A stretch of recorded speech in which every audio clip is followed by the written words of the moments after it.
tous. Je voulais ce matin faire un point avec vous sur une première question, qui est la question de la spécificité de cette crise, et en particulier la question de la très grande spécificité de la réaction de politique économique dans cette crise, qui est très différente de celle qu'on a observée après la crise des subprimes en 2008 et en 2009.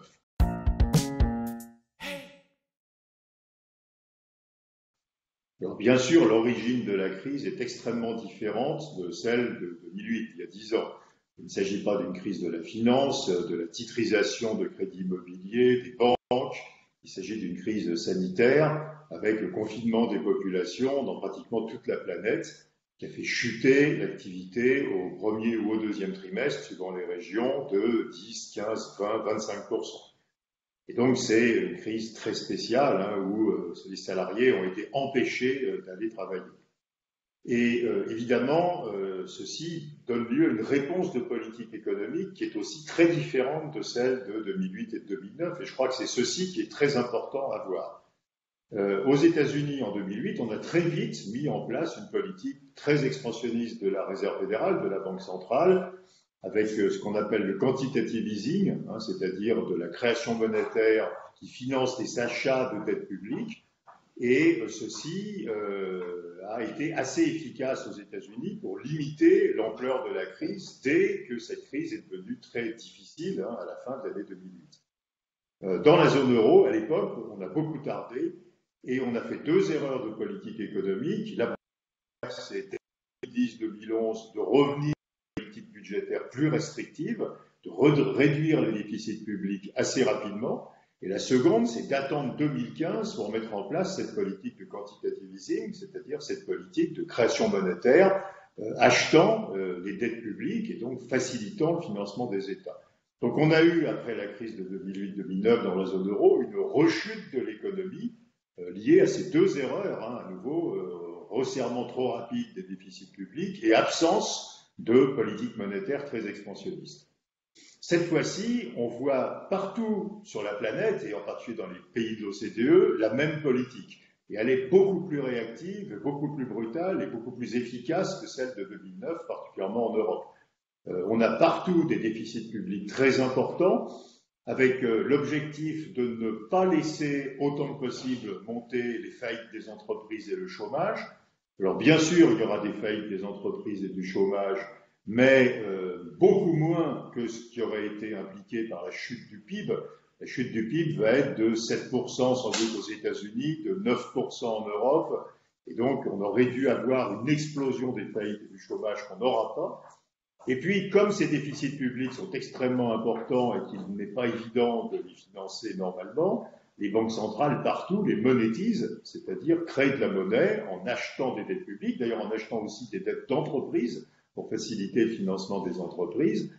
Et donc, on a une réponse monétaire extrêmement brutale et en Europe immédiate, alors qu'elle avait été extrêmement lente et beaucoup trop tardive lors de la crise précédente.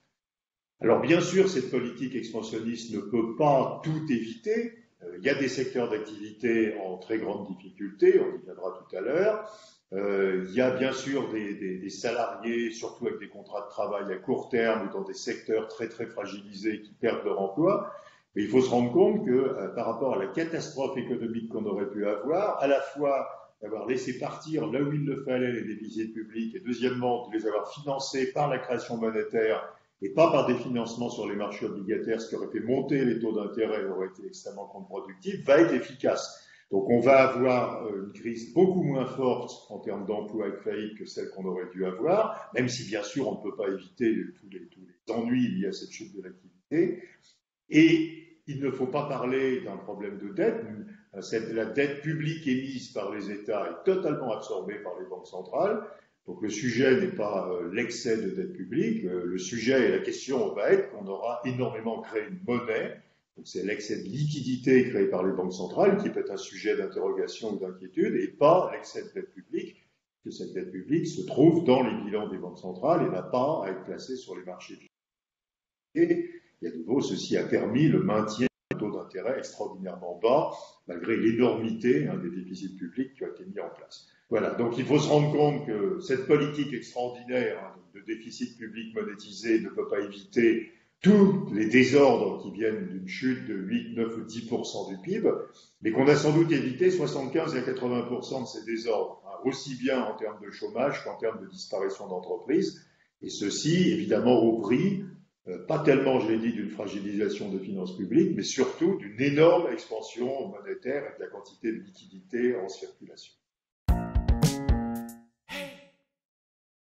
Alors, vous savez que sur les marchés financiers, il y a des débats assez bizarres, lexicographiques. On se demande si on va être confronté à une reprise en V, en L, en U, etc.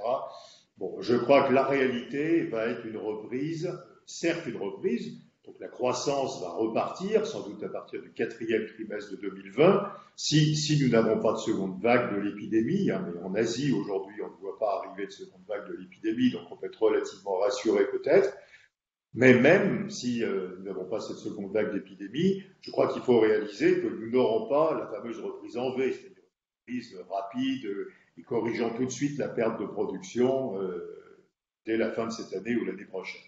Alors pourquoi a-t-on une reprise molle, probablement, et pourquoi donc faut-il s'attendre à ce qu'il faille plusieurs années pour retrouver les niveaux de revenus que nous avions avant cette crise? La première question, c'est celle de l'endettement des entreprises. J'ai dit tout à l'heure que les politiques économiques avaient été extraordinairement expansionnistes en réaction très vite à la crise. Une des réactions a été dans tous les pays de financer les entreprises, c'est-à-dire soit par des prêts garantis par les États, ce qu'on fait en France, soit par des prêts directs des banques centrales aux entreprises, ce qu'on a vu aux États-Unis, mais aussi en Europe, la BCE achète des obligations d'entreprise, d'aider les entreprises à corriger leurs pertes de chiffre d'affaires par de l'endettement. Et ceci, évidemment, a un effet favorable sur les faillites. S'il n'y avait pas cet endettement, et en particulier si les banques ne faisaient pas ces prêts garantis par les États, le nombre de faillites serait considérablement plus élevé. Mais à la suite de cette crise, des entreprises seront donc beaucoup plus endettées. Et donc, des entreprises plus endettées sont normalement pas très enthousiastes quand il s'agit d'embaucher, quand il s'agit d'investir. Donc, il faut attendre des freins à l'embauche, des freins à l'investissement. Même si, bien sûr, dans les plans de relance que tous les pays vont mettre en place, il y aura des politiques de soutien aux créations d'emplois, des politiques de soutien à l'investissement, mais vous ne pouvez pas empêcher qu'une entreprise qui a déformé son business, qui a trop de dettes, va être prudente tant qu'elle n'aura pas absorbé et corrigé cet excès d'endettement. Donc ça, c'est la première question, c'est une question importante. On peut d'ailleurs essayer de réfléchir avec les gouvernements à la possibilité de transformer une partie de cette dette en fonds propres. C'est des réflexions qui sont en cours aujourd'hui et ça serait une très très bonne idée. Deuxième problème, qui est évidemment la question de la prudence des ménages. Ce qu'on voit en Chine, par exemple, après le déconfinement, ce qu'on voit dans les pays européens qui ont déconfiné en premier, comme l'Autriche et l'Allemagne, c'est une très très grande prudence des consommateurs. La consommation n'est pas normalisée, elle reste très prudente, elle se fait d'ailleurs massivement en ligne encore et pas dans la distribution traditionnelle. On n'achète pas de gros biens, parce que par exemple c'est associé au crédit, on n'a pas tellement envie de s'endetter. On peut imaginer que l'incertitude reste très forte, et même l'incertitude sanitaire reste très forte.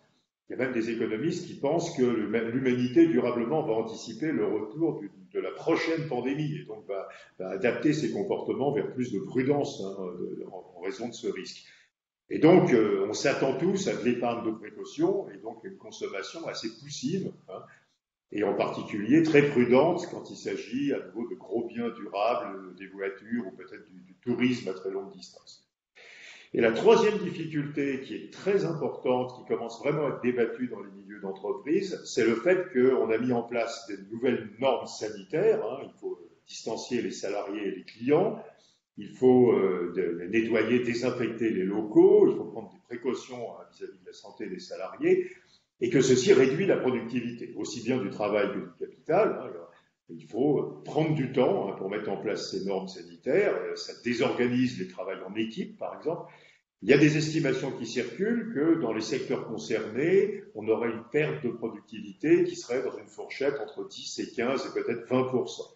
Alors ça ne concerne pas tous les secteurs, ça ne concerne pas la technologie ou assez peu les banques. Ça va concerter l'industrie, la construction, la distribution, les restaurants, donc avec une perte de productivité importante. Alors qu'est-ce que ça veut dire perte de productivité ? D'un côté, ça veut dire moins de production, donc à nouveau un frein à la reprise.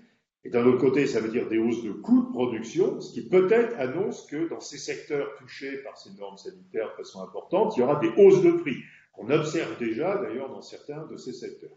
Donc on pourrait avoir un double frein à la croissance, un frein du côté de l'offre qui serait qu'il est plus difficile de produire, il est plus lent de produire, hein, donc le niveau de production diminue, et un frein du côté de la demande qui serait qu'il y a dans ces biens et ces services, les prix deviennent plus élevés. Donc miser plutôt sur une croissance, certes, qui a l'air forte, peut-être entre 3 et 4% l'année prochaine, mais qui ne suffira pas à compenser très vite le recul de la croissance de cette année. Merci beaucoup.